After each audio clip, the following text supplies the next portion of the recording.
Hello दोस्तों, welcome back to my YouTube channel. आज हम करेंगे 2024 केमिस्ट्री का सैंपल पेपर। फर्स्ट क्वेश्चन है हमारे पास, which of the following is an example of solid solution. तो हमारे पास इसका आंसर है कॉपर डिसॉल्व इन गोल्ड। जैसा कि आप देख सकते हैं, कॉपर डिसॉल्व इन गोल्ड हमारे पास एग्जांपल होता है सॉलिड सॉल्यूशन का, और glucose dissolve in water example होता है लिक्विड सॉल्यूशन का। Camphor dissolve in nitrogen example होता है गैस सॉल्यूशन का। आप देख सकते हो पहला में डिसॉल्व हो रहा है हमारे पास गोल्ड में। गोल्ड क्या है? सॉलिड है, इसलिए सॉलिड सॉल्यूशन है।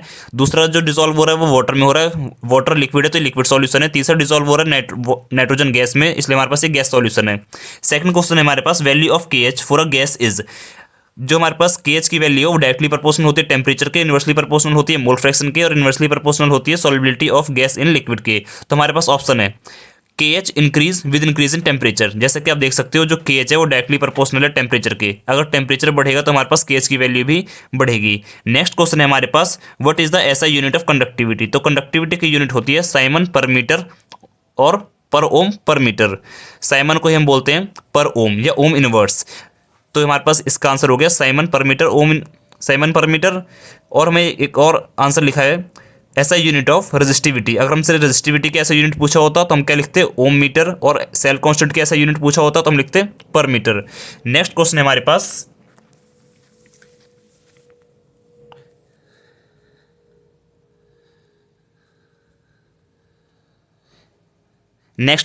पास, which of the following is an example of corrosion.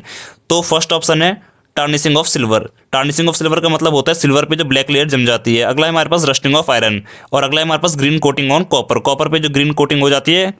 तो हमारे पास ये सारे ही एग्जाम्पल होते हैं कोरिजन के। नेक्स्ट क्वेश्चन है हमारे पास, which of the following can not be molecularity of a chemical reaction. Molecularity क्या होती है? Number of moles molecule effectively collide to give product. कितने मॉलिक्यूल ऐसे हैं जो रिएक्शन में कोलाइड करके प्रोडक्ट बनाते हैं। तो जो मॉलिकुलरिटी है हमेशा 3 से छोटी होती है या 3 के बराबर होती है। मॉलिकुलरिटी हमारे पास 1, 2, 3 हो सकती है, लेकिन मॉलिकुलरिटी 0 नहीं हो सकती। जैसा कि आप स्टेटमेंट देख सकते हो, मॉलिकुलरिटी क्या होती है? नंबर ऑफ मॉलिक्यूल कोलाइड, कितने मॉलिक्यूल कोलाइड कर रहे हैं। तो 0 मॉलिक्यूल तो कोलाइड कर नहीं सकते, इसलिए हमारे पास 0 इसका आंसर नहीं हो सकता। नेक्स्ट क्वेश्चन है हमारे पास, what is represented by A in Arrhenius equation. नीचे इक्वेशन लिखिए k is equal to A dot e की पावर माइनस ए अपॉन में RT। के को हम बोलते हैं रेट कांस्टेंट, और ए को हम बोलते हैं आरएनएस फैक्टर, फ्रीक्वेंसी फैक्टर और वेलोसिटी फैक्टर। ए होता है यहाँ पर एक्टिवेशन एनर्जी, आर यहाँ पर क्या है? Gas constant. इनकी 3 वैल्यू दी हुई है हमें। तो हमसे बस क्वेश्चन में इतना पूछा है कि ए को क्या बोलते हैं, तो ए हमारे पास ऑप्शन मैच हो जाएगा फ्रीक्वेंसी फैक्टर। नेक्स्ट क्वेश्चन है हमारे पास,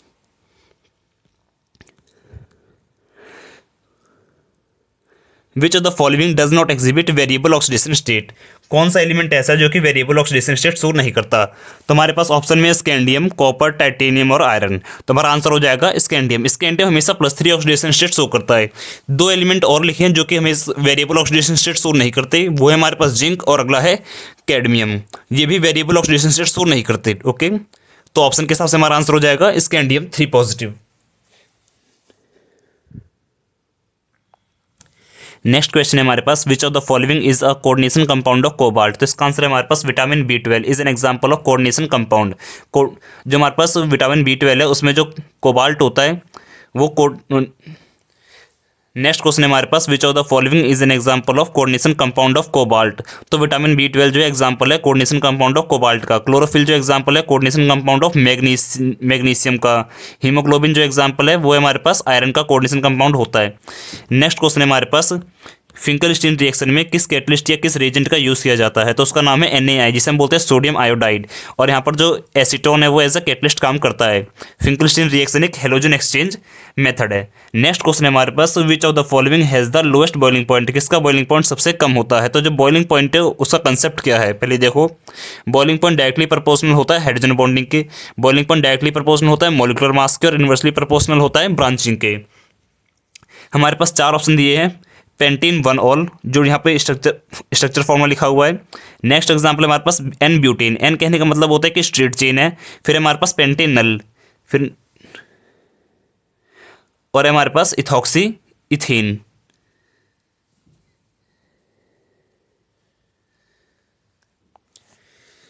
फर्स्ट ऑप्शन है हमारे पास पेंटेन 1 ऑल। नेक्स्ट ऑप्शन है N ब्यूटेन। N कहने का मतलब होता है स्ट्रेट चेन है। नेक्स्ट ऑप्शन है हमारे पास पेंटेनल। पेंटेनल मतलब एल्डिहाइड है। नेक्स्ट है हमारे पास इथॉक्सी इथेन। तो यहाँ नीचे ऑर्डर लिखा है, if all compound have same molecular mass, अगर सारे कंपाउंड का मॉलिकुलर मास सेम है, then order of boiling point, boiling point का ऑर्डर क्या होता है, सबसे ज़्यादा बॉइलिंग पॉइंट होता है फिनॉल का, फिर बॉइलिंग पॉइंट होता है कार्बोक्सिलिक एसिड का, फिर होता है एल्कोहल का, फिर होता है एल्डिहाइड का। तो हमारे पास फर्स्ट ऑप्शन है जो कि एल्कोहल है, तो हमारा आंसर हो जाएगा pentanol has highest boiling point. Next question है हमारे पास, write IUPAC name of cinnamaldehyde. तो जो हमारे पास सिनम एल्डिहाइड है उसका आईयूपीएसी नेम क्या होता है, 3 फिनाइल प्रोप 2 इन 1 अल।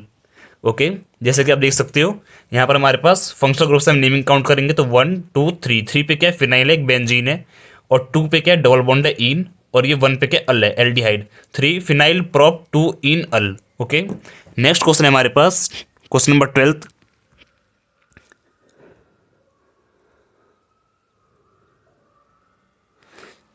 इनमें से कौन सा हमारे पास पोजीशन आइसोमेरिज्म है, ये मतलब जो हमारे दो कंपाउंड दिए हैं ये कौन से आइसोमेरिज्म शो कर रहे हैं, तो ये दोनों शो करते हैं पोजीशन आइसोमेरिज्म। पोजीशन आइसोमेरिज्म किसे कहते हैं, जिसमें फंक्शनल ग्रुप की पोजीशन बदल जाती है।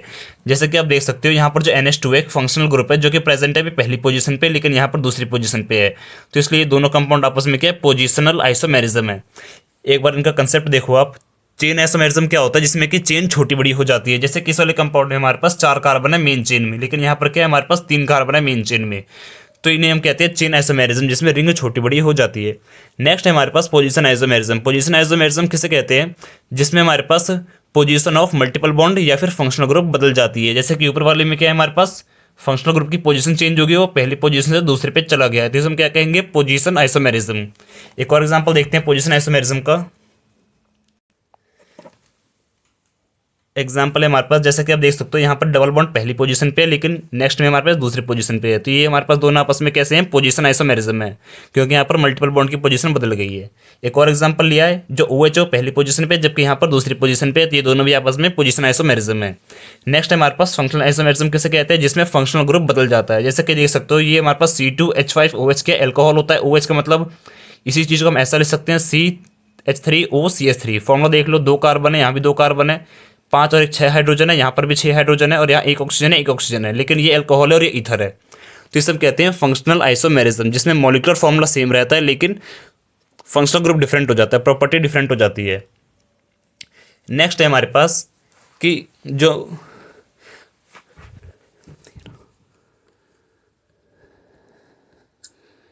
नेक्स्ट है हमारे पास which of the following is not a disaccharide, कौन सा डाइसैकेराइड नहीं है।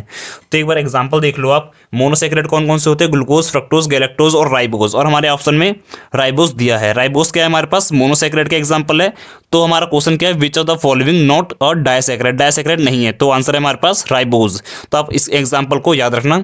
जैसे देखो यहाँ लिखा है डाइसैकेराइड के एग्जांपल है सुक्रोज, माल्टोज, लैक्टोज। सुक्रोज किससे बना होता है, डाइसैकेराइड है, मतलब 2 चीज़ों से बना है, तो ये हमारे पास ग्लूकोज और फ्रक्टोज से बना होता है। माल्टोज ग्लूकोज और ग्लूकोज से बना होता है, लैक्टोज ग्लूकोज और गैलेक्टोज से बना होता है, तो थोड़ा याद रखना, आप ये पूछ सकते हैं 1 मार्क्स में। नेक्स्ट है हमारे पास विटामिन के किसके लिए रिस्पॉन्सिबल होता है, तो विटामिन के जो है ब्लड क्लॉटिंग के लिए रिस्पॉन्सिबल होता है। नेक्स्ट है हमारे पास असर्शन रीजन। असर्शन क्या है हमारे पास, study of actinoid is difficult than lanthanoid, बिल्कुल सही बात है। ऐसा इसलिए होता है क्योंकि जो हमारे पास एक्टिनॉइड है ये वेरिएबल ऑक्सीडेशन स्टेट शो करते हैं। रीजन क्या दे रखा है हमें, actinoids, all actinoids are radioactive element, सारे एक्टिनॉइड भी रेडियो एक्टिव एलिमेंट होते हैं। रीजन भी सही लिखा है, लेकिन जो रीजन है वो असर्शन को एक्सप्लेन नहीं कर पा रहा। असर्शन है हमारे पास कि सारे जो एक्टिनॉइड है उनकी स्टडी डिफिकल्ट होती है लेंथेनॉइड से। ऐसा इसलिए होता है क्योंकि जो एक्टिनॉइड एलिमेंट है वो वेरिएबल ऑक्सीडेशन स्टेट शो करते हैं। ओके, तो हमारे पास reason is not correct explanation of assertion, लेकिन हमारे पास दोनों ही ट्रू हैं, असर्शन भी और रीजन भी। एक बार आप 2-3 पॉइंट देखो इसमें, study of actinoid is difficult than lanthanoid because actinoid show variable oxidation state, ये मैं बता चुका हूँ आपको। अब एक चीज़ और, हमारे पास जितने भी एक्टिनॉइड्स हैं सारे एलिमेंट क्या होते हैं, रेडियो एक्टिव होते हैं, लेकिन जो हमारे पास लेंथेनॉइड है इसमें सारे एलिमेंट रेडियो एक्टिव नहीं होते। इसमें एक एलिमेंट होता है जो कि रेडियो एक्टिव नहीं है, वो है प्रोमीथियम। नेक्स्ट क्वेश्चन है हमारे पास असर्शन रीजन का, thiocyanate ligand can cause linkage isomerism. Thiocyanate जो है उसके कारण लिंकेज आइसोमेरिज्म हो सकता है, ये हमारे पास सही बात है बिल्कुल। अब देखो रीजन क्या लिखा है, ambidentate ligand can cause linkage isomerism, ये भी सही लिखा है, लेकिन एक चीज़ ज़रा ध्यान देना, इसमें पूछा है कि ये दोनों ट्रू है, करेक्ट एक्सप्लेनेशन है या नहीं है, ये बताना होता है हमें। तो आप देख सकते हो assertion and reason both true, दोनों ट्रू है, but reason is not correct explanation of assertion. Reason जो है असर्शन को एक्सप्लेन नहीं कर पा रहा। देखो एम्बीडेंटेड लिगेंड होते क्या है? Ambidentated ligand can cause linkage isomerism because they have two donor site but at a time only one can form coordinate bond। जो एम्बीडेंटेड लिगेंड होते हैं उसमें दो एटम होते हैं इलेक्ट्रॉन डोनेट करने के लिए, बट एक बार में कोई एक ही एलिमेंट जो है वो इलेक्ट्रॉन डोनेट करता है। एग्जाम्पल देख सकते हो आप Cn और Nc। अगर हमारे पास किसी कंपाउंड में Cn है तो वो लिंकेज आइसोमेरिज्म शो कर सकता है, क्योंकि Cn में दो एटम है, एक C और एक N। यहाँ पर जो बॉन्ड है वो C से भी बन सकता है और N से भी बन सकता है। इस तरह हमारे पास एग्जाम्पल है Cn Nc SCn NCS ONO और NO2।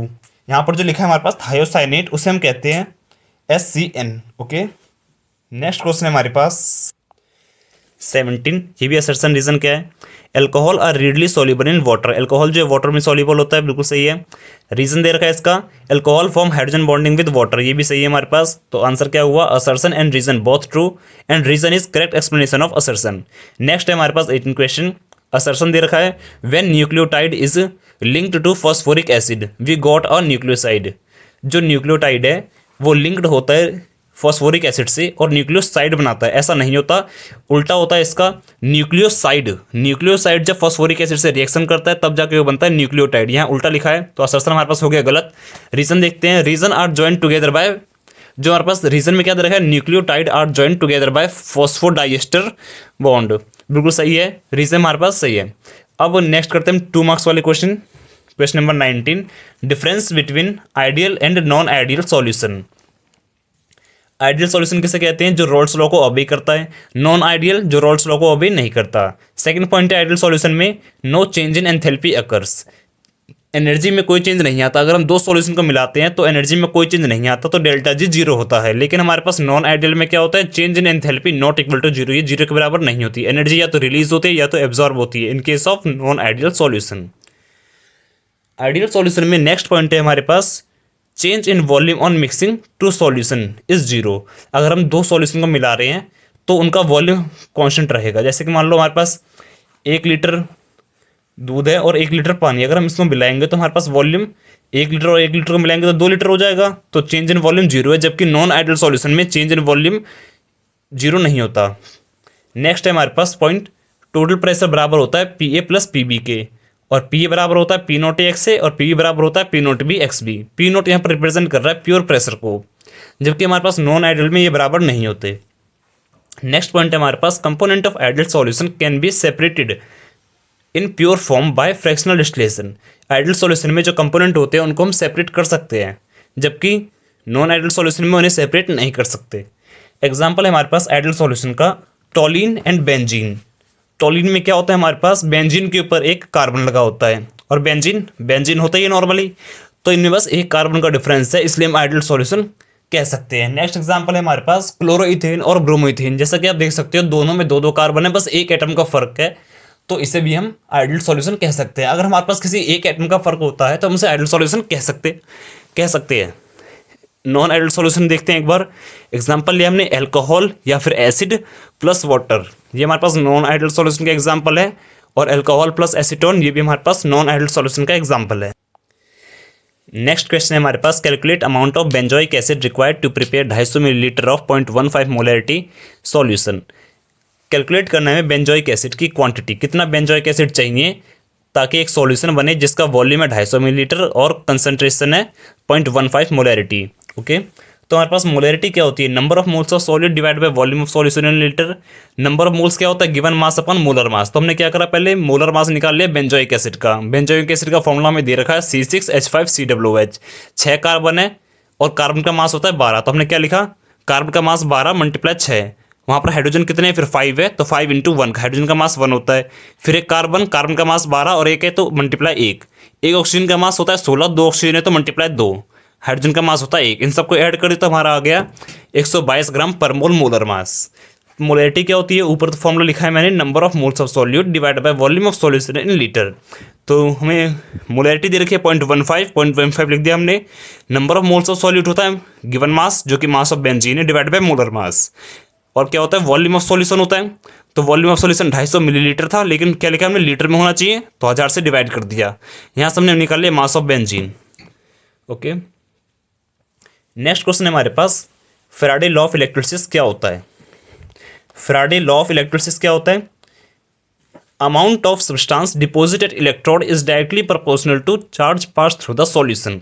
ये हमारे पास एक बीकर है, इसके अंदर में क्या है, वाटर है, और उसके अंदर हमने डाल दिया हमने नमक, NaCl डाल दिया, और यहाँ पर क्या है, 2 इलेक्ट्रोड है, एक है एनोड और एक है कैथोड।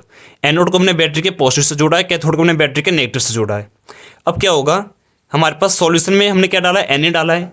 Na का मतलब क्या है, Na सॉल्यूशन में हमने क्या डाला है, NaCl डाला है, मतलब Na पॉजिटिव और Cl नेगेटिव है। तो जिस भी इलेक्ट्रोड को अपने बैटरी के पॉजिटिव टर्मिनल से जोड़ा है, तो उसके पास सारा नेगेटिव पार्ट जाके जुड़ जाएगा, मतलब Cl नेगेटिव जुड़ जाएगा, और हम जितनी ज़्यादा इलेक्ट्रिसिटी देंगे उतना ज़्यादा Cl जाके डिपॉजिट होगा सॉल्यूशन से। ओके, तो स्टेटमेंट क्या है लिखी हमने इसकी, अमाउंट ऑफ सब्सटेंस, कितना सब्सटेंस इलेक्ट्रोड पे डिपॉजिट होगा यहाँ से, वो डिपेंड करेगा करंट के, हम कितना पास कर रहे हैं। तो फॉर्मूला क्या लिखा है हमने इसका, W directly proportional to Q। W मतलब अमाउंट ऑफ सब्सटेंस और Q मतलब चार्ज। तो जितना सब्सटेंस डिपॉजिट होगा वो डिपेंड करेगा चार्ज पे। तो W directly proportional to Q, directly proportional हटेगा तो एक कांस्टेंट आएगा जिसे हम कहते हैं Z, और Q होता है हमारे पास करंट इनटू टाइम। W क्या अमाउंट ऑफ सब्सटेंस, Z को हम कहते हैं इलेक्ट्रोकेमिकल इक्विवेलेंट, करंट को कहते हैं I को कहते हैं करंट, T को टाइम, और Z क्या है हमारे पास molar mass divided by N factor multiply में फैराडे की वैल्यू जो कि होती है 96487, लेकिन हम अप्रोक्सीमेट यूज़ कर लेते हैं 96500 ताकि कैलकुलेशन आसान हो जाए। नेक्स्ट क्वेश्चन है हमारे पास, स्यूडो फर्स्ट ऑर्डर रिएक्शन क्या होती है। तो वो रिएक्शन जो कि हमें फर्स्ट ऑर्डर की तरह दिखती नहीं है लेकिन होती फर्स्ट ऑर्डर है। अगर आपको ये पता करना है कि रिएक्शन फर्स्ट ऑर्डर है या नहीं है, स्यूडो फर्स्ट ऑर्डर है या नहीं है, तो उसमें आप देख सकते हो अगर रिएक्टेंट साइड पे वाटर प्रेजेंट है इसका मतलब वो स्यूडो रिएक्शन है। ओके, क्या लिखा है हमने, which has higher order rate law but experimentally found to be behave as first order. मतलब कि जिसका जो रेट है वो हायर ऑर्डर का है, फर्स्ट ऑर्डर का नहीं है, ज़्यादा ऑर्डर का है, लेकिन एक्सपेरिमेंटली वो फर्स्ट ऑर्डर का मिलता है। देखते हैं एक बार एग्जांपल, एक बार इसकी एक और स्टेटमेंट देखते हैं स्यूडो फर्स्ट ऑर्डर रिएक्शन की, reaction in which concentration of one reactant is very very large as compare to other. वो रिएक्शन जिसमें एक रिएक्टेंट की कंसंट्रेशन इतनी ज़्यादा होती है दूसरे से, बहुत ज़्यादा होती है। एग्जाम्पल लिया हमने, एस्टर लिया है, इसमें वाटर डाला है एसिड की प्रेजेंस में, एसिड हमेशा मतलब वाटर हमेशा एसिड की प्रेजेंस में रिएक्शन करता है। तो एस्टर डालने के बाद क्या हुआ, यहाँ से हमारे पास ये बॉन्ड हो गया ब्रेक, इसके पास आ गया OH और इसके पास आ गया H, हमारे पास बन गया कार्बोक्सिलिक एसिड और एल्कोहल बन गया। तो अगर हम इसकी रेट ऑफ रिएक्शन लिखें तो वो सिर्फ इस पर डिपेंड करेगी, वाटर पर डिपेंड नहीं करेगी, क्योंकि हमारे पास जो वाटर है हम ऐसा मानते हैं कि वाटर हमारे पास लार्ज अमाउंट में अवेलेबल है। ओके, नेक्स्ट हमारे पास एक और एग्जांपल लिया है, C12H22O11 gives glucose and fructose. तो यहाँ पर भी हमारे पास जो रेट लॉ है उसमें वाटर नहीं आएगा। ओके, क्योंकि वाटर हमारे पास लार्ज अमाउंट में प्रेजेंट है। तो आप सीधा देख सकते हो रिएक्टेंट साइड पे क्या है, दोनों में वाटर प्रेजेंट है, वाटर प्रेजेंट है मतलब ये स्यूडो फर्स्ट ऑर्डर की रिएक्शन है। नेक्स्ट हमारे पास इंटरस्टिशियल कंपाउंड किसे कहते हैं, वो कंपाउंड जिसमें स्मॉल एलिमेंट जैसे कि हाइड्रोजन, कार्बन, नाइट्रोजन ट्रैप हो जाते हैं। मतलब आप ऐसा समझो हमारे पास कोई एलिमेंट है, उसका स्ट्रक्चर इतना ज़्यादा बड़ा है कि जो उसके बीच में छोटे छोटे स्पेस बच जाते हैं, तो वो हमारे पास उसमें छोटे छोटे स्पेस में कुछ एलिमेंट आ जाते हैं जैसे कि हाइड्रोजन है, कार्बन, नाइट्रोजन ट्रैप हो जाते हैं उनके क्रिस्टल लैटिस में, तो उसे हम कहते हैं इंटरस्टिशियल कंपाउंड। एक बार स्टेटमेंट फिर से पढ़ते हैं, the compound formed when small atom like hydrogen, carbon and nitrogen are trapped inside the crystal lattice of metal. अगर हमारे पास किसी बड़े कंपाउंड के, किसी बड़े मेटल के क्रिस्टल लैटिस में छोटे एलिमेंट ट्रैप हो जाते हैं, फंस जाते हैं, तो उस कंपाउंड को हम क्या बोलते हैं, इंटरस्टिशियल कंपाउंड। इंटरस्टिशियल कंपाउंड जो है well known for transition metal, ये हमेशा ट्रांजिशन मेटल में मिलते हैं due to its close crystalline structure, क्योंकि जो ट्रांजिशन मेटल है इनका जो स्ट्रक्चर है वो क्लोज क्रिस्टलाइन होता है। तो इसका रीजन भी याद रखना कि ट्रांजिशन मेटल हमेशा डी ब्लॉक के एलिमेंट में क्यों मिलते हैं या फिर ट्रांजिशन एलिमेंट में क्यों मिलते हैं इंटरस्टिशियल कंपाउंड। नेक्स्ट है हमारे पास वुड्स रिएक्शन किसे कहते हैं। वुड्स रिएक्शन एक ऑर्गेनिक रिएक्शन होती है जिसमें हमारे पास कार्बन चेन डबल हो जाती है। स्टेटमेंट देखते हैं एक बार, Wurtz reaction is a organic reaction in which alkyl halide react with sodium metal, जिसमें अल्काइल हैलाइड जो है सोडियम मेटल से रिएक्ट होता है in the presence of dry ether की प्रेजेंस में, गिव्स हाइड्रोकार्बन एज प्रोडक्ट, और हाइड्रोकार्बन देता है एज अ प्रोडक्ट। और हाइड्रोकार्बन जो प्रोडक्ट में डबल हो जाते हैं, जैसे कि एग्जाम्पल देख सकते हो आप, क्या लिया हमने, क्लोरोइथेन लिया है, उसमें डाला हमने 2NO, मेटल में से ड्राई ईथर की प्रेजेंस में रिएक्शन करता है, यहाँ से क्या हुआ हमारे पास कार्बन जो कंपाउंड था उसमें 2 कार्बन थे और प्रोडक्ट में कितने बन गए, 4। तो स्टेटमेंट आप पढ़ सकते हो। वुड्स रिएक्शन क्या होती है, ऑर्गेनिक रिएक्शन होती है जिसमें अल्काइल हैलाइड रिएक्ट करता है सोडियम मेटल के साथ में। ऑर्गेनिक रिएक्शन है, ऑर्गेनिक कंपाउंड है, अल्काइल हैलाइड रिएक्ट करता है सोडियम मेटल के साथ में इन the presence of dry ether, और हमें क्या देता है, एक कंपाउंड देता है जिसमें डबल कार्बन एटम होते हैं। ओके, नेक्स्ट है मेरे पास इसका और वाला ऑप्शन है, एम्बीडेंटेड न्यूक्लियोफाइल किसे कहते हैं। जस्ट मैंने अभी आपको बताया था, एम्बीडेंटेड लिगेंड वो लिगेंड होते हैं जिसमें 2 डोनर साइट होते हैं लेकिन एक बार में कोई एक ही बॉन्ड बनाता है। यहाँ पर लिख भी रखा है मैंने, which has 2 atom to form bond but at a time only 1 can form bond. लेकिन ये लिगेंड की फॉर्म में डेफिनेशन है, आपको इस करना न्यूक्लियोफाइल की फॉर्म में डेफिनेशन लिखना, वैसे दोनों सही है। डेफिनेशन क्या है हमारे पास, anionic species whose negative charge is delocalised by resonance on 2 atom. Anionic species मतलब कि वो स्पीसी जिनके ऊपर नेगेटिव चार्ज है और उनका नेगेटिव चार्ज उन दोनों एटम के ऊपर डीलोकलाइज है, मतलब रेजोनेंस के थ्रू ट्रांसफर हो रहा है। आप देख सकते हो इनके एग्जांपल क्या है, Cn negative, Nc negative, SCN negative, NCS negative, ONO negative, और हमारे पास जो NO2 है, ये सारे एग्जांपल है इसके। ओके, नेक्स्ट है हमारे पास use of carboxylic acid. Carboxylic acid का यूज क्या है, तो जो कार्बोक्सिलिक एसिड है इसका यूज क्या है हमारे पास, ethanoic acid used in aspirin. Carboxylic acid का एग्जांपल है हमारे पास जो इथेनोइक एसिड है उसका यूज करते हैं हम एस्प्रिन में, मेडिसिन है। Vinegar is a dilute ethanoic acid, ये हम फूड में भी यूज करते हैं। नेक्स्ट है हमारे पास carboxylic acid are used in industrial, industry में भी कार्बोक्सिलिक एसिड का यूज करते हैं। और ये कार्बोक्सिलिक एसिड जो है वो सॉल्वेंट का भी काम करता है, जो पेंट होता है उसमें भी यूज करते हैं कार्बोक्सिलिक एसिड का। नेक्स्ट है हमारे पास कार्बोक्सिल इथेनोइक एसिड से कन्वर्ट करना है हमें प्रोपेनोइक एसिड। तो इथेनोइक एसिड की हमने क्या करी, पहले रिडक्शन कर दिया LiAlH4 की प्रेजेंस में, ये बन गया हमारे पास एल्कोहल। और हम एल्कोहल में क्या डाल दिया हमने, एनहाइड्रस ZnCl2 और कंसनट्रेटेड HCl, इसे हम कहते हैं ल्यूकास रेजेंट। इससे रिएक्शन करने के बाद क्या बन गया, अल्काइल हैलाइड। इसमें हमने क्या करा, केसिन की हेल्प से एक CN ऐड कर दिया। CN ऐड करने का मतलब एक कार्बन एक्स्ट्रा आ चुका है, और जैसे ही हम इसकी हाइड्रोलिसिस करेंगे एसिड की प्रेजेंस में वाटर डालेंगे तो क्या बन जाएगा, ये हमारे पास बन जाएगा प्रोपेनोइक एसिड। नेक्स्ट है हमारे पास convert nitromethane to dimethyl methenamine.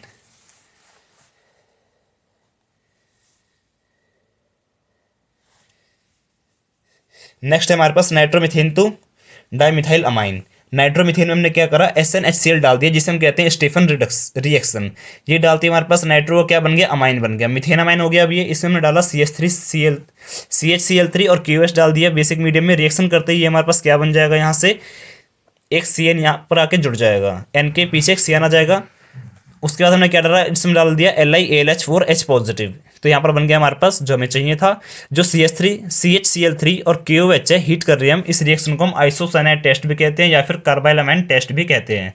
ये रिएक्शन सिर्फ प्राइमरी अमाइन करती है। ओके, अगला है हमारे पास एक न्यूमेरिकल है जिसमें कि हमारे पास 2 ग्राम, जिसमें हमारे पास क्या दे रखा है, 2% नॉन वोलेटाइल सॉल्यूट। 2% का मतलब क्या होता है, इसका मतलब है 2 ग्राम solute in 100 gram solution.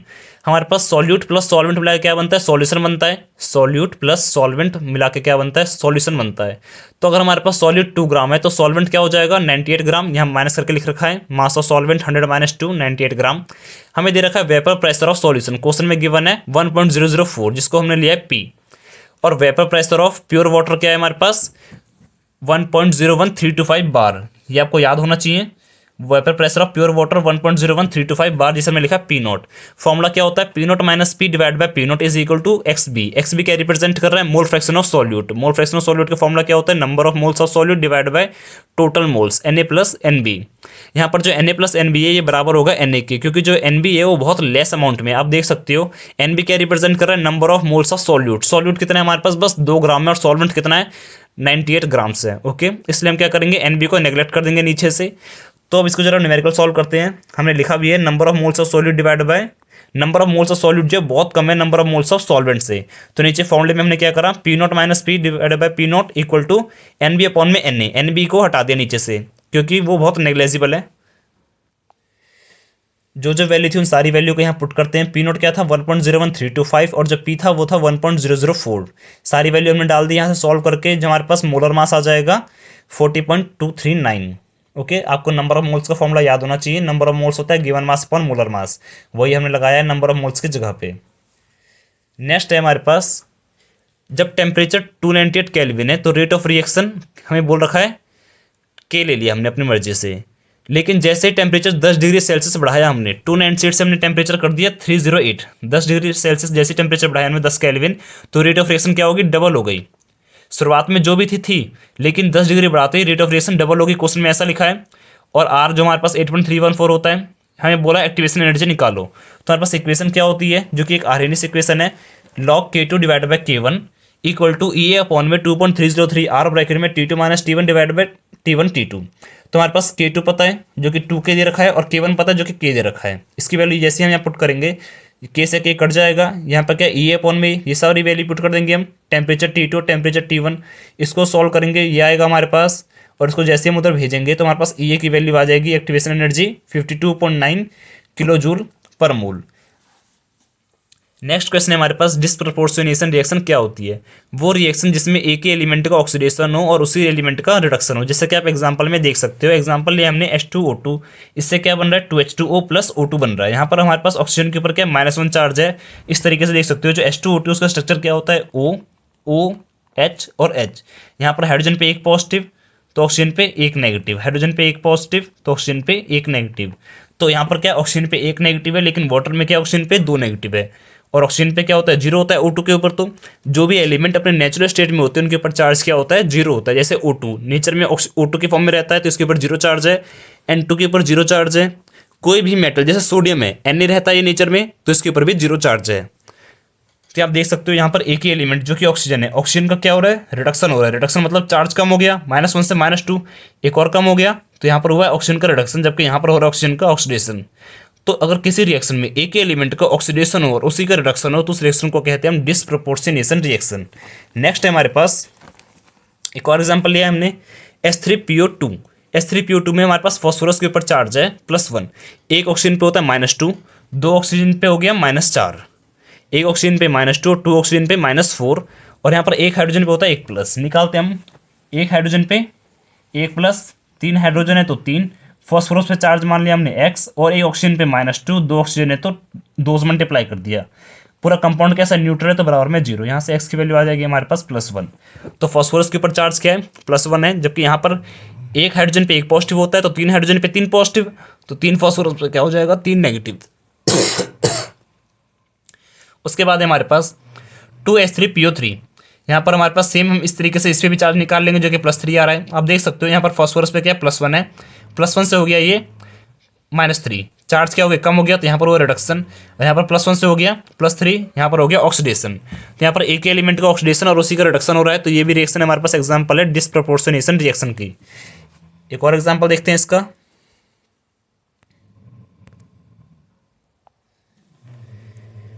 (2NO2 plus water gives HNO3 plus में HNO2।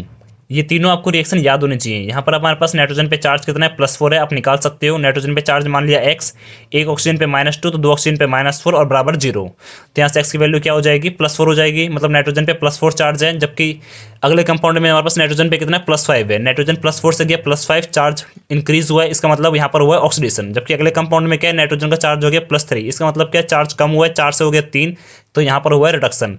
तो इस रिएक्शन में एक ही एलिमेंट जो कि नाइट्रोजन है, इसी का ऑक्सीडेशन हो रहा है और इसी का रिडक्शन हो रहा है। तो ये भी हमारे पास एग्जांपल किसका हो गया, डिस्प्रपोर्शनेशन रिएक्शन का।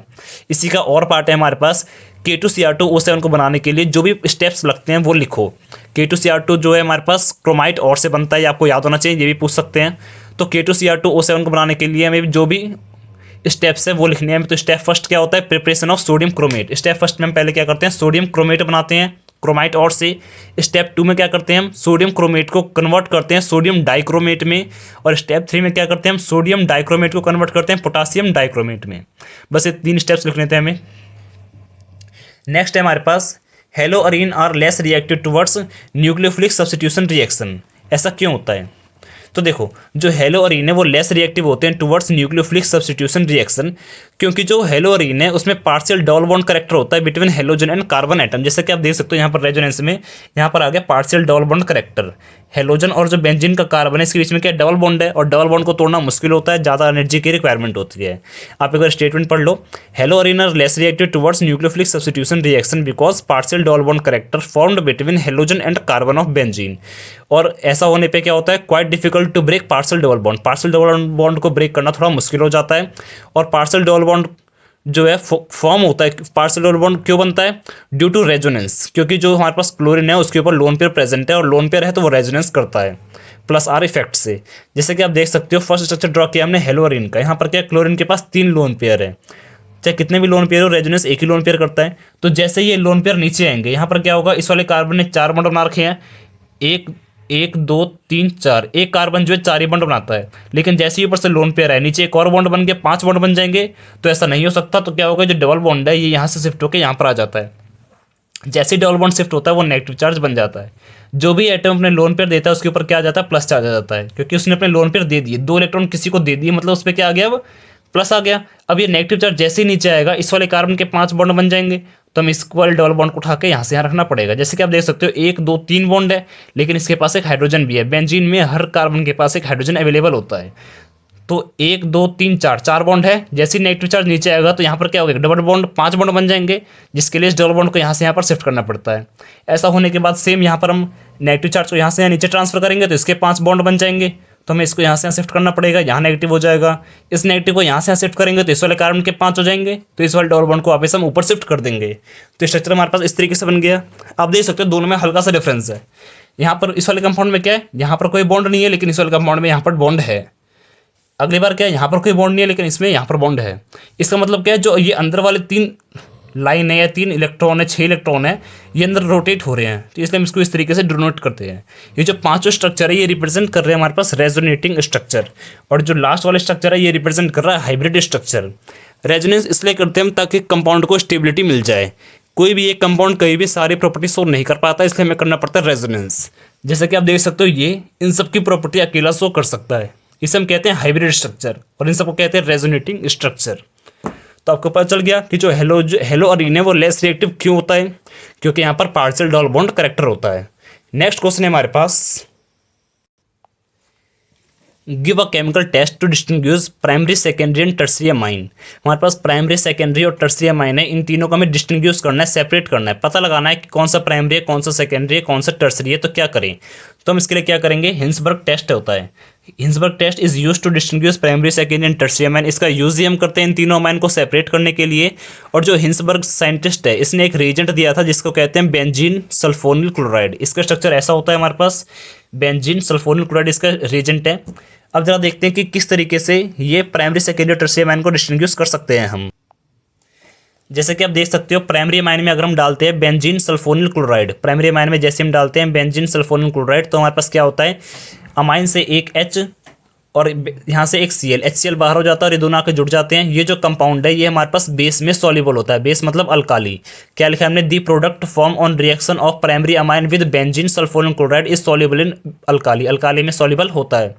वही अगर हम बेंजीन सल्फोनिल क्लोराइड की रिएक्शन करते हैं सेकेंडरी अमाइन से, प्राइमरी अमाइन क्यों कहा था हमने इसे, क्योंकि जो यहाँ पर नाइट्रोजन है वो एक कार्बन से जुड़ रहा था तो ये प्राइमरी था। यहाँ पर जो नाइट्रोजन है ये 2 कार्बन से जुड़ रहा है, इसलिए हमारे पास सेकेंडरी है। ओके, जैसे यहाँ पर रिएक्शन करेंगे एक H और एक Cl, HCl बाहर हो जाएगा और इस तरीके से जुड़ जाएगा। तो जो ये वाला कंपाउंड है हमारे पास ये बेस में सॉल्युबल नहीं होता, अल्काली में सॉल्युबल नहीं होता, बेस मतलब अल्काली। तो क्या लिखा हमने, the product form on reaction of 2 degree amine with benzene sulphonyl chloride is not soluble in alkali, alkali में सॉल्युबल नहीं होता। तो हमने 1 डिग्री और 2 डिग्री को सेपरेट कर लिया। 3 डिग्री को देखते हैं, जो 3 डिग्री है वो तो रिएक्शन ही नहीं करता बेंजीन सल्फोनिल क्लोराइड से, क्योंकि 3 डिग्री में हमारे पास एक भी हाइड्रोजन अवेलेबल नहीं है। हमने लिख रखा है 3 degree amine do not react with benzene sulphonyl chloride because hydrogen not present on nitrogen of 3 degree amine, hydrogen present नहीं है। जैसे कि आप देख सकते हो इसके पास एक भी हाइड्रोजन नहीं है तो ये रिएक्शन नहीं करेगा। नेक्स्ट है इसका और वाला पार्ट, जो हमारे पास अमाइन है वो लेस एसिडिक होते हैं अल्कोहल से। ऐसा क्यों, जो अमाइन है वो लेस एसिडिक है, amine less acidic than alcohol because oxygen is more electronegative, क्योंकि जो ऑक्सीजन होता है वो ज़्यादा इलेक्ट्रोनेगेटिव होता है नाइट्रोजन की कंपेरिजन में। लेफ्ट से राइट जाने पे क्या होता है, पीरियोडिक टेबल में इलेक्ट्रोनेगेटिविटी बढ़ती है। जैसा कि हम जानते हैं हमारे पास टेबल कैसी होती है, हाइड्रोजन हीलियम लिथियम बेरिलियम फिर boron carbon nitrogen oxygen. Oxygen जो है नाइट्रोजन के राइट साइड आता है, तो राइट साइड जाने पे क्या होता है, इलेक्ट्रोनेगेटिविटी बढ़ जाती है। तो क्या लिखा है हमने, amine less acidic than alcohol, amine जो है लेस एसिडिक होता है अल्कोहल से because oxygen is more electronegative, oxygen more electronegative है नाइट्रोजन से, due to which alkoxide ion is more stable. देखो ऑक्सीजन अगर मोर इलेक्ट्रोनेगेटिव है मतलब वो इलेक्ट्रॉन को अपने ऊपर रख सकता है, तो मोर इलेक्ट्रोनेगेटिव है तो ओ के ऊपर नेगेटिव चार्ज स्टेबल हो जाता है, जबकि नाइट्रोजन के ऊपर नेगेटिव चार्ज स्टेबल नहीं हो पाता क्योंकि वो लेस इलेक्ट्रोनेगेटिव होता है। ओके, और देखो जैसे ही हमारे पास H निकल गया तो क्या बन गया, ये अल्कोक्साइड आयन बन गया, तो नेगेटिव चार्ज स्टेबल है इसलिए H आसानी से चला जा सकता है। अगर H चला गया तो मतलब ये एसिड बन गया, लेकिन यहाँ पर नेगेटिव चार्ज स्टेबल नहीं है, H आसानी से बाहर नहीं जा पाता, इसलिए ये अनस्टेबल है और ये लेस एसिडिक है। नेक्स्ट है हमारे पास प्राइमरी अमाइन जो है उसका बॉइलिंग पॉइंट ज़्यादा होता है as compare to tertiary amine. ऐसा क्यों? देखो बॉइलिंग पॉइंट का मैंने आपको ऊपर बताया था कि बॉइलिंग पॉइंट डायरेक्टली प्रोपोर्शनल होती है हाइड्रोजन बॉन्डिंग के, डायरेक्टली प्रोपोर्शनल होती है हाइड्रोजन बॉन्डिंग के, डायरेक्टली प्रोपोर्शनल होती है मॉलिक्यूलर मास के, और इनवर्सली प्रोपोर्शनल होती है ब्रांचिंग के। तो यहाँ पर हमारे पास बोला है प्राइमरी अमाइन और टर्सरी अमाइन जो है इनमें प्राइमरी अमाइन का बॉइलिंग पॉइंट ज़्यादा होता है। तो ऐसा इसलिए क्योंकि जो प्राइमरी अमाइन है, प्राइमरी अमाइन क्या है, 1 डिग्री अमाइन। 1 डिग्री अमाइन का मतलब जो नाइट्रोजन है वो बस एक कार्बन से जुड़ रहा है, इसका मतलब क्या है, 2 हाइड्रोजन प्रेजेंट है। तो यहाँ पर नाइट्रोजन के पास 2 हाइड्रोजन है और वो हाइड्रोजन बॉन्डिंग कर लेता है। हाइड्रोजन बॉन्डिंग होने के कारण क्या होता है, बॉइलिंग पॉइंट बढ़ जाता है, क्योंकि टॉप कंसेप्ट क्या है हमारे पास, boiling point directly proportional to hydrogen bonding. Hydrogen bonding होगी तो बॉइलिंग पॉइंट ज़्यादा होगा। ओके, जबकि हमारे पास जो टर्सरी अमाइन है, टर्सरी अमाइन में हमारे पास क्या होता है, एक भी हाइड्रोजन प्रेजेंट नहीं होता। जो हमारे पास टर्सरी अमाइन है, ये देखो इसमें एक भी हाइड्रोजन नहीं है, नाइट्रोजन के पास हर जगह कार्बन है, हाइड्रोजन अवेलेबल नहीं है, तो हाइड्रोजन बॉन्डिंग नहीं हो पाएगी। हाइड्रोजन बॉन्डिंग नहीं होगी तो बॉइलिंग पॉइंट कम रहेगा। ओके, नेक्स्ट है हमारे पास aliphatic amine are stronger base than aromatic amine. देखो एलिफेटिक अमाइन का मतलब क्या होता है, एलिफेटिक अमाइन का मतलब होता है जो हमारे पास नाइट्रोजन है वो किसी कार्बन चेन से जुड़ रहा है। जैसे कि अगर मैं यहाँ पर एग्जांपल लिखूँ एलिफेटिक अमाइन का, ये क्या है हमारे पास, एरोमेटिक अमाइन है, एरोमेटिक अमाइन। एरोमेटिक कहने का मतलब होता है जो फंक्शनल ग्रुप है वो डायरेक्ट बेंजीन से जुड़ा है।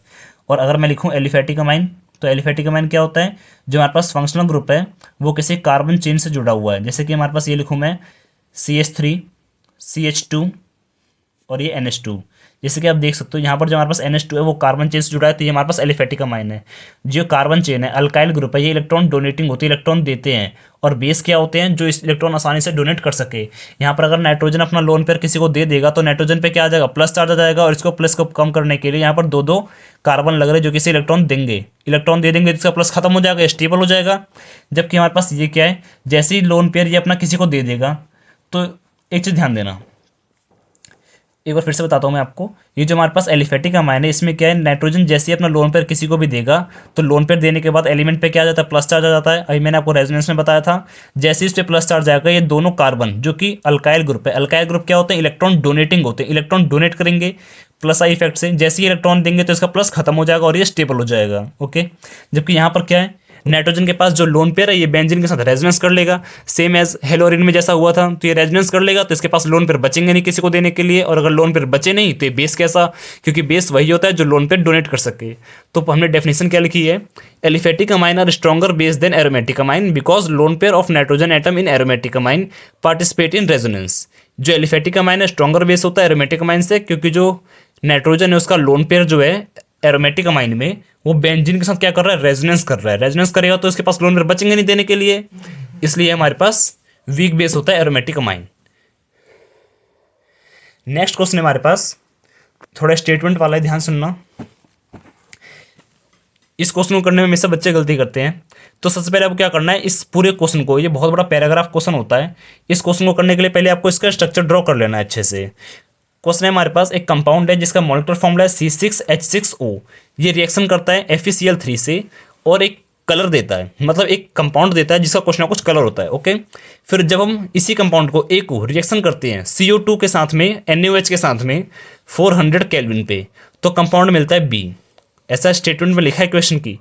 और अगर हम B की एसिडिफिकेशन करते हैं तो हमें मिलता है C, और अगर C की रिएक्शन करते हैं असाइल क्लोराइड से तो मिलता है हमें D। और D जो है वो एक एनाल्जेसिक है, मतलब एक मेडिसिन है, कंपाउंड है, बाद में बताऊंगा इसको क्या होता है। एक बार आप देखो C6H6O रिएक्ट विद CO2। अगर हम C6H6O को CO2 के साथ रिएक्शन करते हैं NaOH के साथ 400 केल्विन पे, तो आपको ये याद होना चाहिए कि जो CO2 NaOH और 400 केल्विन है ये हमारे पास यूज़ करते हैं हम कोल्ब्स रिएक्शन में। तो ये देखते ही आपको पता चल जाएगा कि ये कोल्ब्स रिएक्शन में यूज़ करते हैं, और कोल्ब्स रिएक्शन में रिएक्शन करता कौन है, फिनॉल करता है इनके साथ में, मतलब जो C6H6O लिखा है वो फिनॉल ही होगा। तो हमने क्या लिखा, C6H6O react with CO2, NaOH at 400 kelvin. अगर रिएक्शन कर रहा है इसका मतलब C6H6O क्या है, फिनॉल होगा। आपको याद होना चाहिए, ये कोल्ड सिलेक्शन में यूज़ होता है। यही देख के पता चला हमें कि जो ए है वो फिनॉल है। ओके, तो हमने क्या करा, फिनॉल की रिएक्शन करी यहाँ पर, यहाँ से क्या बना हमारे पास, ये बन गया जो कि बी है, क्योंकि रिएक्शन करने के बाद बी बनता है। ए और बी पता चल गया हमें। फिर सी करिए हमने एसिडिफिकेशन, मतलब एसिड डाला है। एसिड डालते क्या होगा, एन की जगह पे एच जाकर जुड़ जाएगा, ये बन गया। सी भी पता चल गया हमें। फिर सी की रिएक्शन करी हमने इसके साथ में, जैसी रिएक्शन करी हमारे पास ये बन गया, यहाँ से सी एल और यहाँ से एच, एच सी एल बाहर हो गया, हमारे पास डी भी बन गया। और डी क्या, एक एनाल्जेसिक लिखा है क्वेश्चन में। अब मैं आपको बताता हूँ कि एनाल्जेसिक होता क्या है। उससे पहले आप एक दो पॉइंट और देख लो। कंपाउंड ए, हमारे पास क्वेश्चन में पूछा है what is compound A. Compound A क्या है, तो वो फिनॉल है। फिर लिखा है number of carbon atom in D. D में कितने कार्बन एटम है, जैसे कि आप देख सकते हो हर एक कॉर्नर जो है एक कार्बन को डिनोट कर रहा है। तो 6 कार्बन, 7, 8, 9 कार्बन, 9 कार्बन है हमारे पास। फिर हमारे पास पॉइंट है कि भाई नाम बताओ इस कंपाउंड का, जो हमारे पास सी है उसका नाम क्या होगा। तो जो सी का नाम है वो क्या है, 2 हाइड्रोक्सी बेंजोइक एसिड। ये क्या है, सी है, देख सकते हो ये फंक्शनल ग्रुप है। तो 1 2 2 पे क्या हाइड्रोक्सी है और ये बेंजीन और ये कार्बोक्सिलिक एसिड। तो 1 2 2 हाइड्रोक्सी बेंजीन और ये carboxylic acid, benzoic acid. Okay, अब जरा देखते हैं कि एनाल्जेसिक होता क्या है। जो एनाल्जेसिक है इसका यूज करते हैं पेन किलर की तरह। क्वेश्चन में ये भी लिखा है हमारे पास, एक क्वेश्चन है कि name of conversion from A to C. A to C बनाने के लिए जो भी कन्वर्जन है उसका नाम क्या है, तो उसका नाम है कोल्ब्स रिएक्शन। मैंने आपको कहा था ना कि आपको नेमिंग रिएक्शन याद होने चाहिए, तभी आप प्रिडिक्ट कर पाओगे इनके बारे में। नेक्स्ट क्वेश्चन है हमारे पास कि जो अमीनो एसिड है वो एम्फोटेरिक बिहेवियर से को करता है। क्योंकि देखो जो अमीनो एसिड है उसमें 2 फंक्शनल ग्रुप होते हैं, एक होता है NH2 और एक होता है कार्बोक्सिलिक एसिड। NH2 क्या है, जो बेसिक नेचर को रिप्रेजेंट कर रहा है, और कार्बोक्सिलिक एसिड क्या है, जो कि एसिडिक नेचर को रिप्रेजेंट करता है। तो अगर किसी कंपाउंड में एसिडिक ग्रुप भी है, बेसिक ग्रुप भी है, तो वो एम्फोटेरिक की तरह बिहेव करेगा। नेक्स्ट है हमारे पास पेप्टाइड लिंकेज क्या होते हैं। जो पेप्टाइड लिंकेज है वो ज्वाइन करता है 2 अमीनो एसिड को, और जो पेप्टाइड लिंकेज है वो इस तरीके का होता है, C double bond O single bond NH। ठीक है, ये कब बनता है, जब हम वाटर रिमूव करते हैं 2 अमीनो एसिड से। 2 अमीनो एसिड को जोड़ते समय जो उसमें से वाटर रिमूव होता है, वाटर रिमूव होने के बाद हमारे पास क्या बनता है, इस तरीके का कुछ बॉन्ड बनता है, इसी को हम बोलते हैं पेप्टाइड लिंकेज। तो हमसे बस इसका फॉर्मूला पूछा था, पेप्टाइड लिंकेज होता क्या है, ये हमेशा 2 अमीनो एसिड को जोड़ते समय ही बनता है। अगला हमारे पास पॉलीपेप्टाइड क्या होते हैं। तो पॉलीपेप्टाइड क्या होता है, linear polymer of amino acid. जब हम बहुत सारे अमीनो एसिड को लीनियरली एक लाइन से जोड़ते चले जाते हैं, वाटर रिमूव करके जोड़ते चले जाते हैं, तो उसे हम कहते हैं पॉलीपेप्टाइड। और इन्हीं पॉलीपेप्टाइड से मिलकर हमारे पास क्या बन जाता है, प्रोटीन बन जाता है। नेक्स्ट हमारे पास क्वेश्चन पूछा है example of non essential amino acid. तो ये कुछ एग्जाम्पल है नॉन इसेंशियल अमीनो एसिड के, आपको याद होने चाहिए। Alanine, glutamic, glutamine, glycine, proline और अर्जिनिन। इसका और पार्ट है हमारे पास जो इंसुलिन है, इसका और पार्ट है हमारे पास कितने अमीनो एसिड है टोटल। तो टोटल हमारे पास 20 टाइप्स के अमीनो एसिड प्रेजेंट होते हैं प्रोटीन में। नेक्स्ट हमारे पास एक न्यूमेरिकल है, find Nernst equation EMF and delta RG। मतलब delta standard gas free energy find करनी है हमें at 298 kelvin. Okay, E naught of cell दे रखा है हमें 2.70 वोल्ट। ई नॉट क्या रिप्रेजेंट करता है, स्टैंडर्ड को।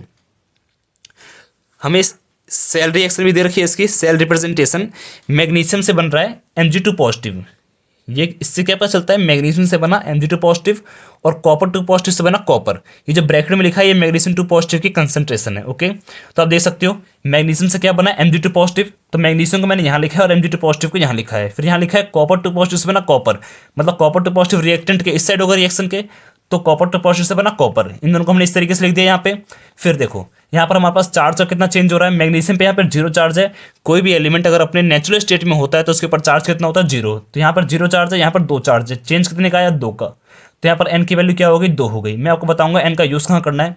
फिर हमारे पास f मैंने आपको बताया था पहले भी, f क्या होता है, फैराडे होता है, जिसकी वैल्यू होती है 96487। लेकिन हम अपनी सिंप्लीफिकेशन के लिए, कैलकुलेशन को ईजी बनाने के लिए यूज़ कर लेते हैं 96500 कुलम। ओके, अब डेल्टा जी का फॉर्मूला होता है -NF ई नॉट सेल। इसका एक और फॉर्मूला होता है -2.303 RT log बेस 10 और ये K। यहाँ पर K क्या है, concentration of product divide by concentration of reactant. Okay, G दे रखिए ना में, यही है कंसंट्रेशन ऑफ प्रोडक्ट, मतलब जो रिएक्शन के इस साइड है। देखो मैंने इसको रिएक्शन लिख दिया, रिएक्शन के इस साइड क्या है, Mg2 पॉजिटिव, मतलब ऊपर जो है ये वाली वैल्यू आएगी। ओके, फिर आप देखो डेल्टा जी का फॉर्मूला क्या होता है, minus n F E naught cell. N की वैल्यू कितनी है 2 है, एफ की वैल्यू कितनी है 96500 और ई नॉट सेल कितना है 2.7। इन तीनों को अगर हम मल्टीप्लाई कर देंगे तो हमारे पास डेल्टा जी आ जाएगा। नेक्स्ट है हमारे पास, अगर हम उस रिएक्शन के लिए नर्स्ट इक्वेशन लिखे तो क्या होती है, E of cell is equal to E naught of cell minus में 0.0591 डिवाइड बाई एन। एन जब हमने निकाला था चेंज इन चार्ज 0 से 2 गया था, log base 10 concentration of product. Product side में क्या था हमारे पास रिएक्शन में, प्रोडक्ट साइड में था हमारे पास Mg2 पॉजिटिव, ये रिएक्टेंट और ये प्रोडक्ट, प्रोडक्ट में क्या Mg2 पॉजिटिव, तो हमने ऊपर क्या लिखा है concentration of Mg2 positive, Mg2 positive divide by copper positive. Okay, फिर हमने इसकी वैल्यू डाली यहाँ पर, Mg2 पॉजिटिव क्या प्रोडक्ट साइड था, रिएक्टेंट साइड था। ई नॉट ऑफ सेल में क्वेश्चन में गिवन है 2.7, 0.0591 और एन की वैल्यू हमने निकाली थी 2, 0 से 2 पे चेंज हुआ था। कंसंट्रेशन ऑफ प्रोडक्ट, जो हमारे पास प्रोडक्ट साइड क्या था Mg2 पॉजिटिव, उसकी कंसंट्रेशन दे रखी है हमें 0.001, जिसको लिख दिया हमने 10 की पावर -3, और कॉपर 2 पॉजिटिव की कंसंट्रेशन दे रखी थी हमें 0.000 फिर 1, मतलब 10 की पावर -4। ये हमारे पास 10 की पावर -3 कट जाएगा तो 10 की पावर -1 बढ़ जाएगा नीचे, 10 की पावर -1 ऊपर जाके हो जाएगा 10 की पावर +1। जैसे 10 की पावर +1 ऊपर जाएगा तो हमारे पास लॉग बेस 10 और ऊपर 10, कहीं भी अगर ये वैल्यू और ये वैल्यू सेम हो जाती है तो आंसर क्या हो जाता है 1 हो जाता है हमारे पास। ओके, तो हमने इसकी वैल्यू यहाँ डाल दी, ये क्या हो जाएगा 1 हो जाएगा, और मल्टीप्लाई में इसको ये हमारे पास जैसे माइनस करेंगे हमारे पास आंसर आ जाएगा। नेक्स्ट इसका और वाला पार्ट हमारे पास, हमें मोलैरिटी दे रखी है 0.00241 मोलैरिटी, कंडक्टिविटी दे रखी है हमें जिसको हम कहते हैं K 7.896 10 की पावर -5 साइमन पर सेंटीमीटर। आपको इनकी यूनिट याद होनी चाहिए, ऐसा यूनिट भी पूछ लेते हैं, जैसा कि हमने आज ही के पेपर में तीसरा या चौथा क्वेश्चन था, कंडक्टिविटी की यूनिट पूछी थी हमसे बस। अगला हमारे पास मोलर कंडक्टिविटी, मोलर कंडक्टिविटी को हम लिखते हैं उल्टा V और M लिखते हैं, ये हमें फाइंड करनी है। मोलर कंडक्टिविटी का फॉर्मूला क्या होता है, K × में 1000 डिवाइड बाई मोलैरिटी। ये क्वेश्चन पूरे 5 नंबर का है, इसलिए ध्यान से देखना। के हमारे पास क्या है 7.896 इंटू 10 की पावर -5 1000, और मोलैरिटी हमें दे रखी है 0.00241। इसकी वैल्यू जैसे इंपुट करेंगे हमारे पास इसका आंसर आ जाएगा मोलर कंडक्टिविटी का। उसके बाद हमारे पास क्वेश्चन में गिवन है molar conductivity at infinite dilution. इसको हम क्या बोलते हैं, molar conductivity at infinite dilution. ये जो नॉट है ये रिप्रेजेंट कर रहा है यहाँ पर कि हमारे पास जो कंडक्टिविटी है बहुत ज़्यादा डाइल्यूशन पे है, मतलब हमने किसी सॉल्यूशन में बहुत सारा पानी मिला दिया तो उस समय जो कंडक्टिविटी है उससे हम कहते हैं molar conductivity at infinite dilution. Question में लिखा है लिमिटिंग मोलर कंडक्टिविटी, एक ही बात है। लिमिटिंग का मतलब ये है कि ऊपर नॉट लगाना है। इसकी वैल्यू में दे रखी है, कैलकुलेट करने को बोला dissociation constant. Dissociation constant calculate करने के लिए हमें पता होना चाहिए अल्फा। अल्फा का मतलब होता है डिग्री ऑफ डिसोसिएशन, और इसका फॉर्मूला होता है molar conductivity divide by molar conductivity at any infinite dilution. इन दोनों की वैल्यू हम पुट कर देंगे। मोलर कंडक्टिविटी हमने ऊपर सॉल्व करी थी अभी 32.76, और मोलर कंडक्टिविटी इनफाइनाइट डाइल्यूशन है 390.5। इसे जैसे डिवाइड करेंगे अल्फा की वैल्यू आ जाएगी हमारे पास, जिसे हम कहते हैं डिग्री ऑफ डिसोसिएशन। अगला हमें बोला डिसोसिएशन कांस्टेंट फाइंड करो, तो इसका फॉर्मूला होता है हमारे पास C α² divide by 1 minus alpha.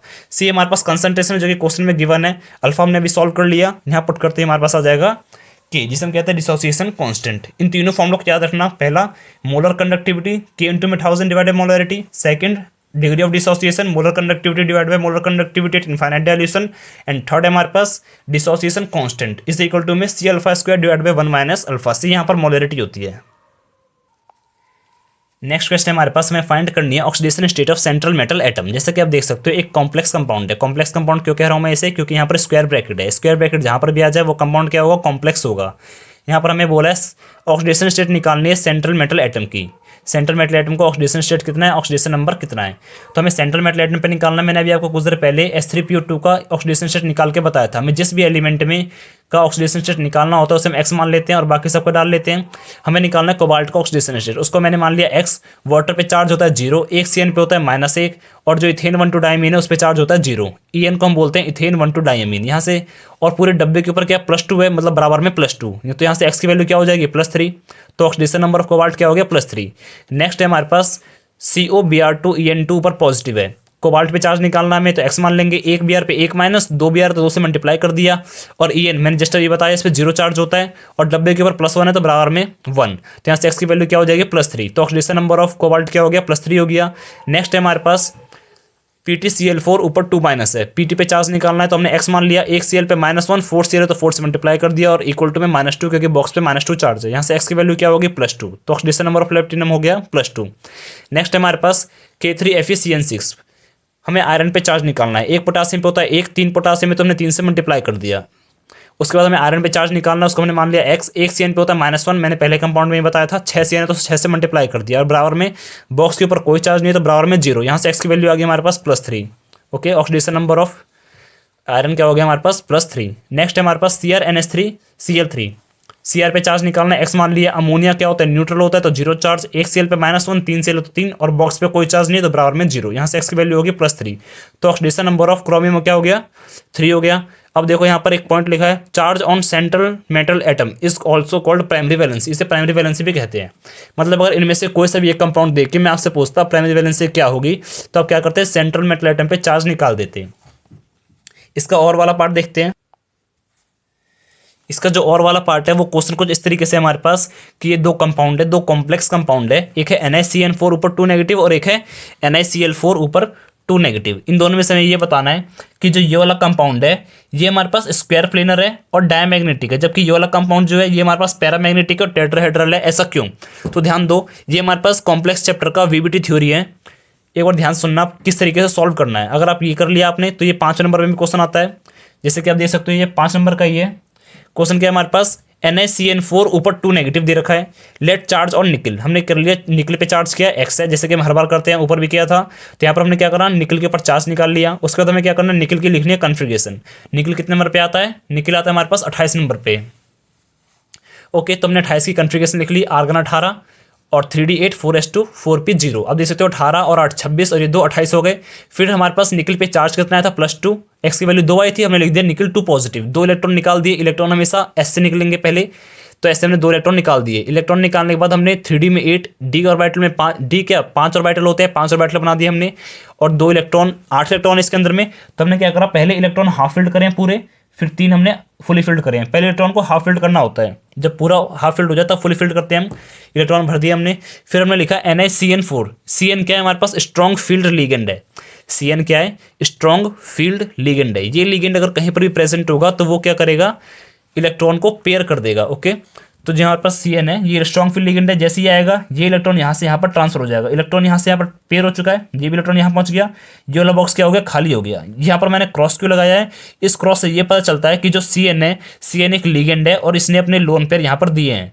Okay, यहाँ पर देख सकते हो आप 4 CN है, तो मैंने 4 बॉक्स के ऊपर क्रॉस लगाया है। जितने भी हमारे पास लिगेंड होंगे उतने हमारे पास बॉक्स खाली होने चाहिए। ओके, तो ये क्रॉस रिप्रेजेंट कर रहा है कि जो CN है उसने अपने लोन पेयर यहाँ पर दे दिए हैं। ओके, उसके बाद देख सकते हो आप इसकी हाइब्रिडाइजेशन क्या है। अगर मैं इसकी हाइब्रिडाइजेशन लिखूं तो देखो शुरुआत में क्या D है, फिर एक S है, फिर 2 P है, तो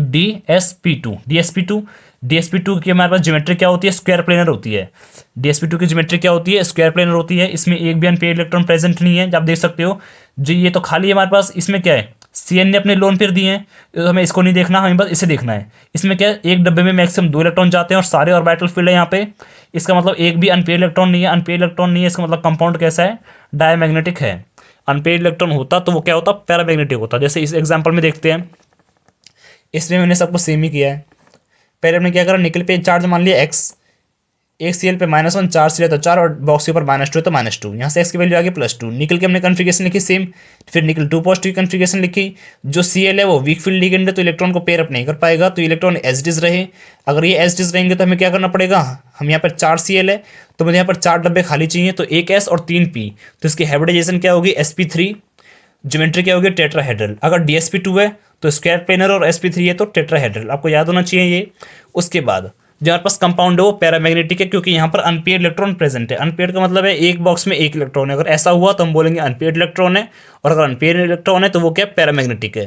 मैं आपको एक पॉइंट और बता देता हूँ, अगर हमसे इसमें ये पूछा होता कि जो ये वाला कंपाउंड है ये कलरलेस है जबकि ये कलर है, इसका कुछ ना कुछ कलर है लेकिन ये कलरलेस है, इसका कोई कलर नहीं है, तो अब इसका रीज़न क्या देते, नो अनपेयर्ड इलेक्ट्रॉन प्रेजेंट। ये डायमैग्नेटिक है, इसका रीज़न भी यही है, नो अनपेयर्ड इलेक्ट्रॉन प्रेजेंट। ये पैरामैग्नेटिक है तो अनपेयर्ड इलेक्ट्रॉन प्रेजेंट, इसका कुछ ना कुछ कलर है, कलरफुल है ये, तो अनपेयर्ड इलेक्ट्रॉन प्रेजेंट, तो रीज़न सेम है। अब जरा इसका थ्योरी में थोड़ा आंसर लिखते हैं। क्वेश्चन क्या था हमारे पास, मैंने आपको समझा दिया पूरा, आपको ये एग्जाम में ऐसा अटेम्प्ट करना है क्योंकि 5 नंबर का क्वेश्चन है पूरा। अब जरा देखो क्वेश्चन क्या था हमारे पास कि जो NaCN4 है वो डायमैग्नेटिक है और स्क्वायर प्लेनर है, ऐसा क्यों? तो आंसर क्या लिखा हमने, NaCN4 is square planar because inner d orbital used for coordinate bond. हम देख सकते हैं अंदर वाला d ऑर्बिटल हमने यूज करा है, S से पहले वाला d यूज किया तो इनर, और इसके बाद वाला यूज़ करेंगे तो आउटर। तो हमने जो डी है वो एस के पहले वाला यूज़ किया, तो हमने क्या लिखा आंसर में, NaCN4 is square planar because inner d orbital is use for coordinate bond. Inner d orbital का यूज़ करके हमने कोऑर्डिनेट बॉन्ड बनाया है। जो लिगेंड है वो सेंट्रल मेटल एटम के साथ में कोऑर्डिनेट बॉन्ड बनाते हैं। कोऑर्डिनेट बॉन्ड बनाने का मतलब है जो CN है वो अपने लोन पर इसको दे देता है। ओके, इस आंसर को कंटिन्यू करते हैं। देखो जैसे यहाँ के लिखा है CN negative is strong field ligand. CN जो है स्ट्रॉन्ग फील्ड लिगेंड है which pair up the electron. जो इलेक्ट्रॉन क्या करता है, पेयर अप कर देता है। मैं आपको बता चुका हूँ, अगर इलेक्ट्रॉन पेयर अप हो गया और उसमें अनपेड इलेक्ट्रॉन नहीं बचे तो वो क्या होगा, डायमैग्नेटिक होगा। Diamagnetic because non paid electron present. जो कंपाउंड है हमारे पास NaCN4 ऊपर 2 नेगेटिव, वो डायमैग्नेटिक है क्योंकि एक भी अनपेड इलेक्ट्रॉन नहीं है, आपको मैं बता चुका हूँ ऊपर। But in case of NaCl4 2 negative, जबकि जो हमारे पास NaCl4 है उसमें जो Cl है वो कैसा लिगेंड होता है, वीक फील्ड लिगेंड होता है। वीक फील्ड लिगेंड जो इलेक्ट्रॉन को पेयर अप नहीं करते हैं, इलेक्ट्रॉन को अगर पेयर नहीं करेगा तो उसमें अनपेड इलेक्ट्रॉन प्रेजेंट हो जाएंगे, due to which inner d orbital is not vacant. अंदर वाला डी ऑर्बिटल खाली नहीं है क्योंकि वो पेयर हो नहीं पाया, तो अनपेड इलेक्ट्रॉन प्रेजेंट नहीं है, और अनपेड नहीं है तो वो पैरामैग्नेटिक होगा। मतलब अगर हमारे पास क्या लिखा हमने, but in case of NaCl4 Cl negative is weak field ligand. Weak field ligand है। वीक फील्ड लिगेंड क्या होते हैं, इलेक्ट्रॉन को पेयर नहीं करते। जैसे कि आप यहाँ देख सकते हो, जो हमारे पास ये कंपाउंड है, यहाँ पर जो Cl है वो वीक फील्ड लिगेंड है, और वीक फील्ड होने के कारण ये इलेक्ट्रॉन को मैंने यहाँ पर ट्रांसफर नहीं किया। आप देख सकते हो दोनों अलग अलग बॉक्स में इलेक्ट्रॉन है। अगर स्ट्रॉन्ग फील्ड लिगेंड होता जैसे यहाँ पर था तो हम इसको उठा के यहाँ से यहाँ रख देते, यहाँ पर किया था हमने, लेकिन यहाँ पर ऐसा नहीं किया क्योंकि जो Cl है वो वीक फील्ड है। वीक फील्ड इलेक्ट्रॉन को पेयर नहीं करते। अगर इलेक्ट्रॉन को पेयर नहीं करेंगे तो अंदर वाले डी खाली नहीं बचेगा हमारे पास। अगर वो खाली नहीं हुआ तो हमारे पास कंपाउंड कैसा हो जाएगा, पैरामैग्नेटिक हो जाएगा। ओके, नेक्स्ट है हमारे पास write the formula of condensation product. हमारे पास दो कंपाउंड है, एक है हमारे पास प्रोपेनल और एक है ब्यूटेनल। इन दोनों के हम कर रहे हैं एल्डोल कंडेंसेशन, और एल्डोल कंडेंसेशन करने के बाद जो हमारे पास प्रोडक्ट बनेंगे, 4 प्रोडक्ट बनेंगे। इन चारों के हमें लिखने हैं फॉर्मूले। ओके, तो सबसे पहले हम कर रहे हैं सेल्फ कंडेंसेशन। सेल्फ कंडेंसेशन करने का मतलब होता है कि दोनों मॉलिक्यूल क्या होंगे, सेम होंगे। तो हमने क्या करा, पहले रिएक्शन में 2 मॉलिक्यूल लिए जो कि प्रोपेनल है। दोनों मॉलिक्यूल किसके हैं, प्रोपेनल के लिए हमने, ये भी प्रोपेनल और ये भी प्रोपेनल। हमें क्या करना है, किसी एक कंपाउंड से निकालना है ऑक्सीजन और किसी दूसरे कंपाउंड से निकालना है हाइड्रोजन। जैसे कि आप देख सकते हो दोनों का फॉर्मूला सेम है, CH3CH2CHO, CH3CH2CHO। तो ये हमारे पास क्या प्रोपेनल और ये क्या है हमारे पास, ये भी प्रोपेनल है। तो हमने प्रोपेनल के एक मॉलिक्यूल से निकाला ऑक्सीजन और दूसरे से निकाला हाइड्रोजन। ध्यान देना, आप ये वाले हाइड्रोजन नहीं निकाल सकते। फंक्शनल ग्रुप के जस्ट बाजू वाले कार्बन के पास जो हाइड्रोजन है उसी को आप बाहर निकालोगे। ओके, तो फर्स्ट स्टेप में क्या हम डालते हैं, डाइल्यूट NaOH, और सेकंड स्टेप में करते हैं हीट। जैसे ही हम ये डालते हैं तो हमारे पास क्या बन जाता है, CH3CH2C। अब देखते हो अगर मैं यहाँ से 2 ये वाटर निकाल दूंगा तो इस वाले कार्बन और इस वाले कार्बन के बीच में एक डबल बॉन्ड बन जाएगा, जो कि हमारे पास यह लिखा मैंने CH3CH2CH, CH3CH2CH, ये तीनों हो गए हमारे पास। फिर इस वाले कार्बन और इस वाले कार्बन के बीच में डबल बॉन्ड है, एक कार्बन के बीच में डबल बॉन्ड है, और इस वाले कार्बन के पास क्या है, CH2 और CH3, तो CH2 और CH3। ओके, इसका नाम हमने लिख दिया। ये फंक्शनल ग्रुप 1 2 पे क्या है, मिथाइल है, 2 मिथाइल, और 2 पे डबल बॉन्ड है तो मैं इन लिख दिया, 2 पे इन, तो 1 2 3 4 5 1 2 2 पे क्या है, मिथाइल है। फिर मेन चेन का नाम पेंट है, 5 कार्बन लॉन्गेस्ट चेन में। दूसरे नंबर पे क्या है, डबल बॉन्ड है तो इन, और फंक्शनल ग्रुप क्या है, अल है तो अल। ओके, नेक्स्ट हमने क्या करा, हमने प्रोपेनल का कर दिया सेल्फ कंडेंसेशन। सेम एस करेंगे हम ब्यूटेनल का। ब्यूटेनल में हमने 4 कंपाउंड लिए, मतलब 4 कार्बन है, और ये भी 4 कार्बन है। देख सकते हो आप, मैंने फंक्शनल ग्रुप के बाजू वाले कार्बन का हाइड्रोजन निकाला, ये वाला नहीं निकाल सकता। अगर ये वाला हाइड्रोजन निकाला तो रिएक्शन कर हो जाएगी गलत। ओके, ध्यान देना, फंक्शनल ग्रुप पे जस्ट बाजू वाले कार्बन के पास जो हाइड्रोजन है वही हमें बाहर निकालने हैं। तो फर्स्ट स्टेप में डाला डाइल्यूट NaOH, और सेकंड स्टेप में हमने क्या करा, उसे हीट कर दिया। जैसे यहाँ से करेंगे तो क्या बनेगा, 1 2 3 4 कार्बन, फिर डबल बॉन्ड, फिर एक कार्बन। तो 1 2 3 4 कार्बन, फिर डबल बॉन्ड, फिर एक कार्बन, और जो ये कार्बन है इसके एक तरफ क्या है, 2 कार्बन और एक CHO है, तो इसकी एक तरफ 2 कार्बन और एक CHO।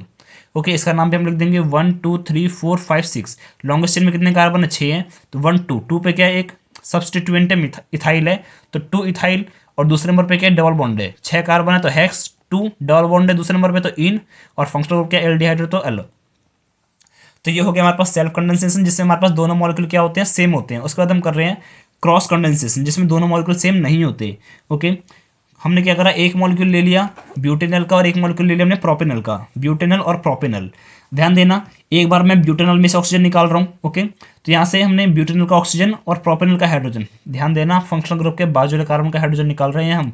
यहाँ से जैसे हम वाटर निकालेंगे तो क्या बनेगा, 1 2 3 4 कार्बन, फिर डबल बॉन्ड, एक कार्बन, 1 2 3 4 कार्बन, फिर डबल बॉन्ड, फिर एक कार्बन, और जो कार्बन है उसके पास क्या है, CH3 और CHO है, तो यहाँ पर एक CH3 और एक CHO। इसका नाम भी हम लिख देंगे 1 2 3 4 5 6 कार्बन लॉन्गेस्ट चेन में, और दूसरे नंबर पर क्या है, मिथाइल है, तो 2 मिथाइल, 6 कार्बन है तो हेक्स, दूसरे नंबर पे क्या डबल बॉन्ड है तो इन, और फंक्शनल ग्रुप है एल्डिहाइड तो अल। ओके, नेक्स्ट रिएक्शन है हमारे पास, देखो हमने क्या करा अभी क्रॉस एल्डोल कंडेंसेशन में, एक बार हमने क्या करा ऑक्सीजन निकाला ब्यूटेनॉल से, तो एक बार हम निकालेंगे प्रोपेनॉल से, यहाँ से भी हम ऑक्सीजन निकाल सकते हैं, तो हमने लिखा प्रोपेनॉल को पहले और फिर लिखा ब्यूटेनॉल। कोशिश करना एग्जाम में आपको रिएक्शन इस तरीके से लिखनी है, इस तरीके से नहीं लिखनी है, ये तो बस ट्रिक है ताकि आप रिएक्शन को आसानी से कर सको। तो आपको एग्जाम में ये दोनों रिएक्टेंट लिखनी है और तब प्रोडक्ट लिखना है। आप इस रिएक्शन को भी इस तरीके से कर सकते हो, आंसर देखो यही आएगा, लेकिन एग्जाम में आपको इस तरीके से लिखना है। ये आप रफ कॉप में कर लेना, अपने rough copy side. Okay, next है हमारे पास और पार्ट है इसका कि इन कंपाउंड्स के हमें क्या करने हैं, स्ट्रक्चर देने हैं। तो आप देख सकते हो ये हमारे पास क्या एक कंपाउंड है जो कि बोला है हमें पैरा नाइट्रो प्रोपियोफिनॉन। पैरा नाइट्रो मतलब बेंजीन है, बेंजीन, पैरा पोजीशन पे नाइट्रो, और प्रोपियोफिनॉन बोला है, प्रोपियो और ऑन का मतलब क्या कीटोन, प्रोप का मतलब है 3 कार्बन है, तो 1 2 3 कार्बन और एक कीटोन। ठीक है, नेक्स्ट हमें बोला है 4 मिथाइल पेंट 3 इन 2 ऑन। देखो फंक्शनल लॉन्गेस्ट चेन कितनी है, 5 है, हमें पहले लॉन्गेस्ट चेन ड्रॉ करनी है। 5 कार्बन है तो 1 2 3 4 5, 5 कार्बन। फिर लिखा था 4 पे मिथाइल, 1 2 3 4 पे क्या कर दिया मिथाइल लगा दिया। फिर लिखा है पेंट के बाद 3 इन, 1 2 3 पे क्या इन है, इन मतलब डबल बॉन्ड। फिर लिखा है 2 ऑन का मतलब क्या है ketone, double bond O. Next naming देखते हैं, नेक्स्ट नेमिंग है हमारे पास 3 ब्रोमो 4 फिनाइल पेंटेनोइक एसिड। अब देख सकते हो 3 bromo 4 phenyl pentanoic, longest chain कितनी है 5 कार्बन की है, पेंटेनोइक तो 1 2 3 4 5, पेंटेनोइक बोला है तो यहाँ पर हम लगाते हैं कार्बोक्सिलिक एसिड 1 कार्बन की जगह पे। तो ये हमारे पास और क्या लिखा है 3 ब्रोमो 1 2 3 पे क्या है ब्रोमीन जोड़ दिया, 4 पे फिनाइल मतलब 4 पोजीशन पे फिनाइल है, बेंजीन ग्रुप अटैच करना है हमें। नेक्स्ट है हमारे पास 3 मिथाइल ब्यूटेनल, ब्यूटेनल है 4 कार्बन है तो ब्यूटेन, अल है एल्डिहाइड है तो CHO, और 3 पे मिथाइल है तो 1 2 3 पे एक CH3 जोड़ दिया। ओके, नेक्स्ट है हमारे पास पैरा मिथाइल बेंजेल्डिहाइड। देखो बेंजेल्डिहाइड मतलब बेंजीन और ऊपर एल्डिहाइड, और पैरा पे मिथाइल है तो फंक्शनल ग्रुप के बाजू वाला क्या होता है ऑर्थो, फिर मेटा और फिर पैरा, तो पैरा पे हमने जोड़ दिया मिथाइल। तो आई होप ये वीडियो आपको हेल्पफुल रही होगी।